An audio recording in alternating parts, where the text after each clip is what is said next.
Shalom Bapak Ibu, saudara-saudara sekalian.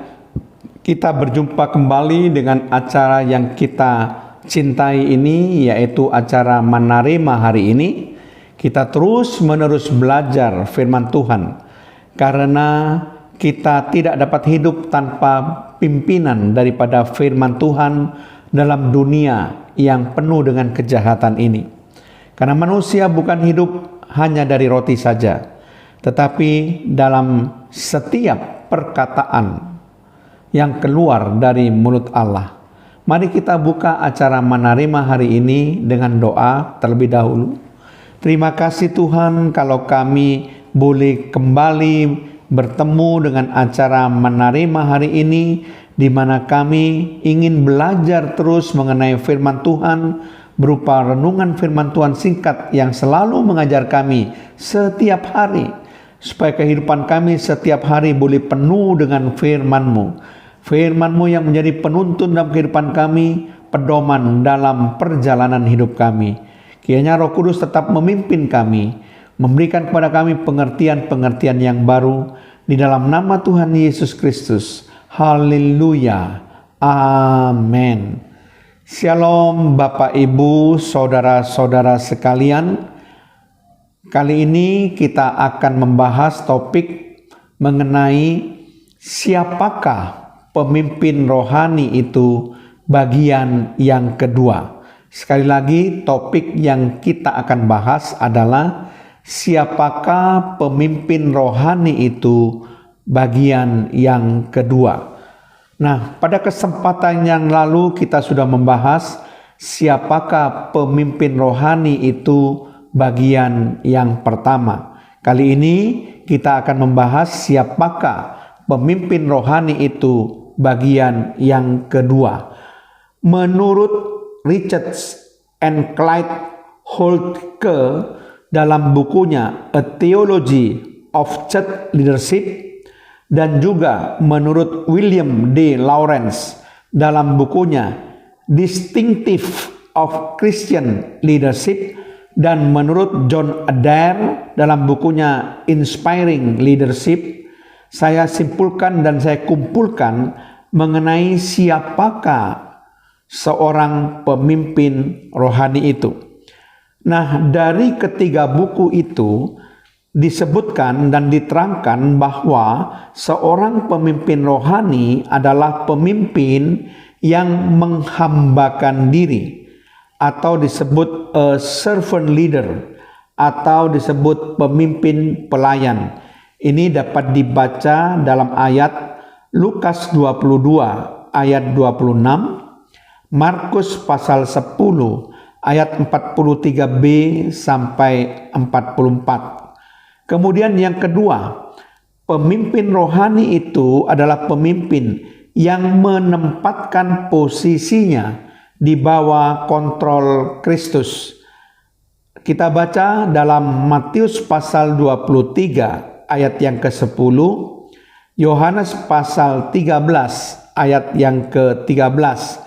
Yang ketiga, pemimpin rohani itu adalah pemimpin yang berdasarkan karakter yang baik dan teruji, pemimpin yang bergantung penuh pada Roh Kudus.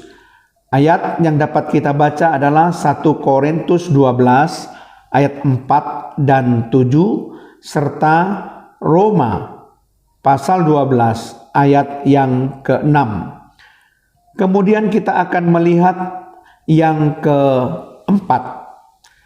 Pemimpin rohani itu adalah pemimpin yang berdasarkan motivasi rohani oleh karena kasih Kristus untuk kepentingan orang lain dan kemuliaan Tuhan.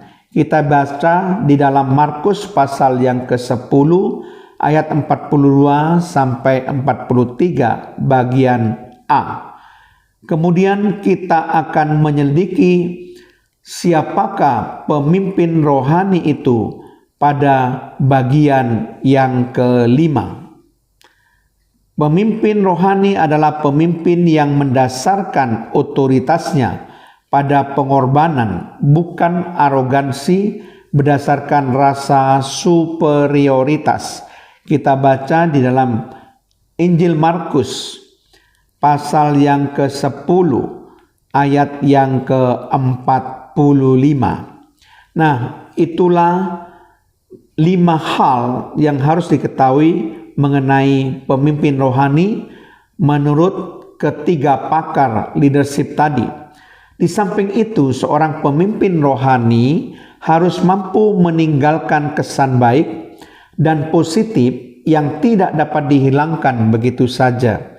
Apakah kita menyadari akan hal itu ataupun tidak? Sebagai contoh, pemimpin rohani yang bernama Dr. John Gedi. Misalnya ia pergi ke Aneitium pada tahun 1848 dan bekerja untuk Allah di sana selama 24 tahun sampai tahun 1872. Pada sebuah tugu yang didirikan oleh penduduk di Aneitium untuk mengenang Dr. John Gedi, tertulis kata-kata ini. Ketika ia datang pada tahun 1848, belum ada orang Kristen. Ketika ia pergi pada tahun 1872, tidak ada lagi orang kafir. Jadi jelas Dr. John Gedi telah meninggalkan kesan baik dan positif yang selalu dikenang dan tidak mudah dihilangkan begitu saja oleh seluruh penduduk di Aneitium, sehingga dibuat sebuah tugu kenangan untuk mengenangnya. Banyak sekali nama-nama para pemimpin rohani yang bisa menjadi contoh yang mungkin sudah tidak asing lagi bagi kita, dan tentunya juga banyak di antaranya yang sudah kita ketahui, baik itu para pemimpin rohani pria maupun para pemimpin rohani wanita. Misalnya saja dapat kita sebutkan beberapa nama di antaranya, yaitu Abraham, Musa, Yusuf, Daud, Salomo, Nehemia, Rasul Petrus, Rasul Paulus, Yesus Kristus. Pemimpin perempuan misalnya Deborah, Miriam, Esther, Ruth, Maria, Marta, Abigail, dan banyak sekali tokoh-tokoh Alkitab yang lain yang tidak kita sebutkan satu persatu. Pada pendeknya, bahwa seorang pemimpin rohani itu harus bisa menjadi teladan, meninggalkan kesan baik dan positif bagi orang-orang yang dipimpinnya. Amin. Terima kasih Tuhan, kalau hamba-Mu sudah menyampaikan kebenaran firman-Mu, kami belajar mengenai siapakah pemimpin rohani itu. Pada bagian yang kedua ini, lebih memperluas cakrawala kami Tuhan, tentang siapa sebenarnya pemimpin rohani itu. Kiranya Roh Kudus lebih lagi membuat pengertian-pengertian yang lebih dalam bagi kami, supaya kami bisa menjadi pemimpin rohani yang baik, yang berkenan di hadapan Tuhan. Terima kasih Tuhan, dalam nama Tuhan Yesus Kristus. Haleluya. Amin.